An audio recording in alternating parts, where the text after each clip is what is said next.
When you have a dream, and the dream isn't something you dream and then it happens, the dream is something you never knew was going to come into your life.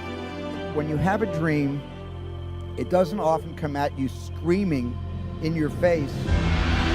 Dreams always come from behind you, not right between your eyes. It sneaks up on you. Sometimes a dream almost always whispers, it never shouts.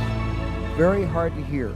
So you have to, every day of your lives, be ready to hear what whispers in your ear. It very rarely shouts.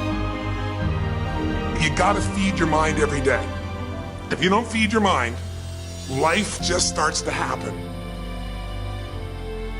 Let me tell you something. How many of you have things when you want to go achieve them and this part of your voice goes, oh, it's not going to happen, or forget it? How many got a voice that sometimes interrupts that good pattern? Say I. And what you want to do is train a new one. So starting when I was 17, I started doing incantations, not affirmations. Affirmation, you go, I'm happy, I'm happy, I'm happy, I'm happy, I'm happy. What's the problem? You haven't changed your what? Your what? Physiology. If you don't change your physiology, you won't get anything. So an incantation is not only you speak it, but you embody what you're saying with all the intensity you can.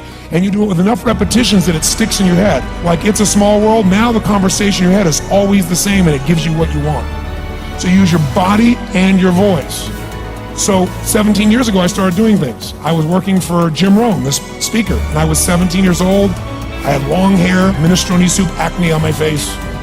And I was trying to call on Bear Stearns type of people and convince them why they should go to this man's seminar and be more successful. I was driving a 1968 Volkswagen that I had earned at $40 a week as a janitor. The only way I did it was park far from the building and then go in, and I love people and I believe, but I put myself in state, and I was able to influence people that were far more successful than I was at the time. We have, as humans, we have something that no animal has, and what it's called is imagination. And what imagination allows you to do, it allows you to see it before it actually happens. What I mean by that is I need you to go 10 years into the future, 20 years into the future, and I need you to see yourself actually becoming the person you want to be. What would you do with your life if you had it to live over? What is one value, one decommitment from which you would never budge? Are you proud of how you have been living your life? Have you explored your natural talents, your gifts, by enthusiastically trying a variety of activities? Ladies and gentlemen, a lot of us have so much talent and abilities, we just put them back on the back burner, or just left them aside someplace. Never did anything with them, never brought them out here. What are you sitting on? What gifts are you sitting on? Have you resigned yourself to a life feeling that nothing can be done to change your future or your circumstances? Have you been afraid to try something different because you're afraid of how people will react to you or what they will think? You gotta live in the forward.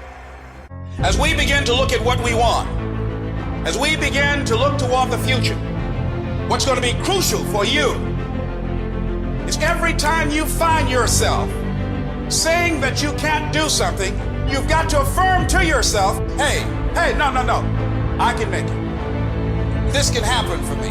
You've got powers within you, talents within you that you haven't even reached for yet.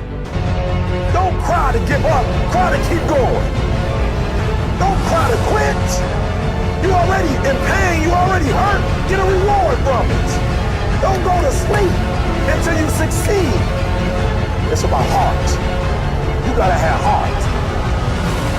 Pain